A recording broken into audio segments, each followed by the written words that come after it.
19 ans, au mois de mai, mon mari est rentré à la maison. Nous exercions tous les deux la médecine à Jos. Et il est rentré à la maison et a dit qu'il voulait aller prier tranquillement. Il ressentait un appel à prier. Il sentait qu'il était à un carrefour. Et il est parti vers des zones montagneuses dans les environs de Jos à Ganarop. Il y est resté 3 jours. Pas de nourriture, pas d'eau, rien. Dans présence de Dieu. Mais quand il a quitté la maison, je me suis dit, j'ai vu ses yeux. Et aujourd'hui, c'est une affaire sérieuse. Alors, je me suis conseillé de jeûner aussi. Et de demander à Dieu ce qu'il a prévu pour nous. Pour ne pas être totalement prise au dépourvu. Étonnamment, quand il est revenu après 3 jours, la première chose qu'il a dite, c'est « Qu'est-ce que Dieu t'a dit ?» Et je me suis dit, c'était toi qui devais aller prier. Et si je n'avais pas prié, heureusement, j'avais pris le temps de prier. Et nous avions tous les deux des parchemins. Nous avions des carnets dans lesquels nous écrivions ce que nous avions reçu. Et il a dit, tu lis le tien en premier. Alors je l'ai sorti et j'ai lu ce que Dieu m'avait dit. Et il a dit, incroyable. Puis il a sorti son carnet et l'a lu. C'était pratiquement, dois-je dire, mot pour mot. Et donc, alors, la confirmation de quitter Jos, venir à Abuja, pour commencer, il est important de noter que cette œuvre a bel et bien été confirmée. Et quelques semaines plus tard, il a quitté Jos avec un sac. Nous l'avons appelé, c'était intéressant, nous l'avons appelé le premier voyage missionnaire. Il n'avait nulle part où dormir. Il n'avait rien. Il ne connaissait presque personne. Il avait une adresse étrange de quelqu'un qui était à Gwagwalada. Il pensait que Gwagwalada et Abuja étaient la même chose. Parce que c'est ce qu'on pense quand on n'est pas à Abuja. Et il est arrivé ici à poser le pied sur cette terre. Et alors qu'il traversait la route dans un acte prophétique, quelqu'un qui était à l'école avec nous à Jos, de l'autre côté de la route, l'a appelé par son nom, en disant « Qu'est-ce que tu fais ici? Veux-tu venir avec moi chez nous? Nous avons un coin où nous restons. » C'était vraiment un petit endroit. Il a dit « J'ai un endroit où je vais à Gwagwalada. » Le gars a répondu « Ah, Gwagwalada est à environ 45 minutes à 1 heure d'ici. » Donc comme Dieu faisait partie de cette grande œuvre depuis le premier jour, il y est allé. Quelques semaines plus tard, la première évangélisation. Quelques semaines plus tard, le mois suivant, la prochaine évangélisation. Et puis, la 3e évangélisation a mené au culte de l'église le dimanche. Dieu a vraiment été formidable. Dieu a été plein de grâce. Dieu a été fidèle.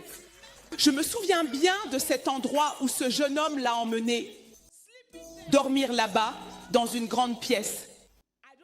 Je ne sais pas combien de personnes dormaient dans cet endroit chaque jour.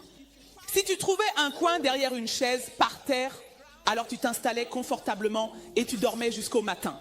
C'était incroyable. Je me souviens des stands de Meshai au carrefour de Socorro. Tu t'arrêtes là et tu bois le Meshai. C'est un homme marié avec sa femme. Il pouvait cuisiner tout ce qu'il voulait manger. Mais certains soirs, ils devaient boire du Meshai parce qu'ils étaient en mission pour le Seigneur. C'était vraiment incroyable. Mais l'une des choses qui me marque en particulier très clairement, c'est que nous ne sommes pas plus enthousiastes aujourd'hui que nous ne l'étions alors. Nous étions ravis d'être au centre de sa volonté, au cœur de son dessein, au centre de son plan. Nous étions enthousiastes que Dieu puisse nous trouver disponibles et utiles pour qu'il puisse nous utiliser pour son dessein. Ce matin, il y a une onction dans cette maison qui va t'équiper pour accomplir ce que Dieu veut que tu fasses dans ta vie et ta destinée. Si tu es croyant, crie un grand amen. Veuillez vous asseoir un instant. La Bible nous dit dans Éphésiens chapitre 3, verset 20, « Or, à celui qui peut faire infiniment en toutes choses, oui, vraiment, au-delà de tout ce que nous demandons ou pensons, selon la puissance qui agit en nous. Le verset 21 dit, « À lui soit la gloire dans l'Église, et ce, par Jésus-Christ, dans toutes les générations, au siècle des siècles.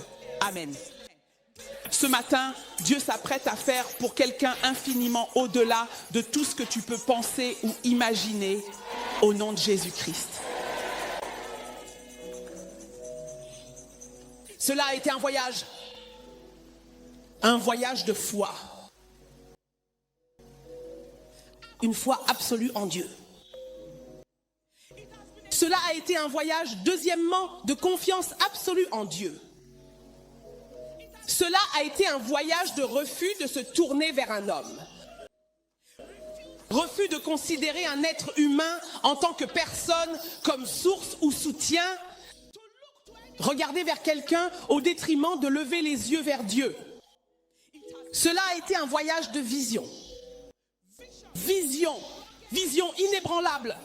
Cela a été un voyage de concentration acharnée. Concentration acharnée. Je peux vous dire qu'en 19 ans, je peux compter sur les doigts de la main le nombre de cultes du dimanche que le pasteur principal a manqué dans cette mission. C'est comptable sur les doigts de la main. Concentration acharnée. Peu importe où il se trouve dans le monde, il doit revenir ici. Parce qu'il y a quelque chose avec laquelle il avance. Il y a un objectif. Il y a un engagement. Et aujourd'hui, Dieu est sur le point de vous donner une impartation de ses qualités au nom de Jésus. Cela a été un parcours de sacrifice continu. C'est un vrai sacrifice pour un jeune médecin de s'arracher à lui-même d'un cabinet prospère et d'arracher sa jeune épouse. Elle aussi médecin, avec un tout petit bébé âgé d'environ 1 an, et de partir dans un endroit où ils ne savaient même pas où ils allaient dormir. Nous avons vécu dans une chambre de dépendance pendant 30 mois. Pendant ce temps, un bâtiment entier a été construit pour Dieu. Un auditorium d'église pouvant accueillir 700 personnes et plus a été construit. Mais l'accent n'était pas mis sur l'endroit où vivre, ni sur l'endroit où dormir. L'accent était mis sur le fait de s'assurer que l'œuvre du Seigneur soit propagée. Et nous étions heureux de vivre dans cette dépendance. Nous avons quitté des appartements de 3 chambres où nous vivions. Nous avions droit, chacun de nous, à un appartement de 3 chambres, chacun dans les 2 endroits où nous travaillions. Nous l'avons laissé. Jusqu'à aujourd'hui, nous n'avons jamais pu récupérer nos meubles. Nous n'avons jamais pu récupérer nos livres de médecine. Nous avons dû acheter une nouvelle collection de livres de médecine. Nous n'avons jamais pu récupérer quoi que ce soit de ce que nous avions laissé là-bas. Et Dieu n'a pas regardé ce sacrifice avec mépris. Aujourd'hui, l'onction pour une vie de sacrifice vient sur quelqu'un au nom de Jésus. Le sacrifice du temps. Prenez place. Le sacrifice des ressources. Le sacrifice de l'argent. Tout l'argent avec lequel nous sommes arrivés dans cette ville a été utilisé pour l'œuvre de Dieu. Il a été utilisé pour la mission de Dieu. Et cela a été une vie continue de sacrifice. Mais par-dessus tout, frères et sœurs, ça a été une vie, une histoire unique, un parcours de grâce. La grâce de Dieu. Une grande grâce. Une faveur inhabituelle. Une faveur imméritée. La miséricorde de Dieu. L'aide de Dieu. Aujourd'hui, cette miséricorde sera rendue disponible pour vous ici.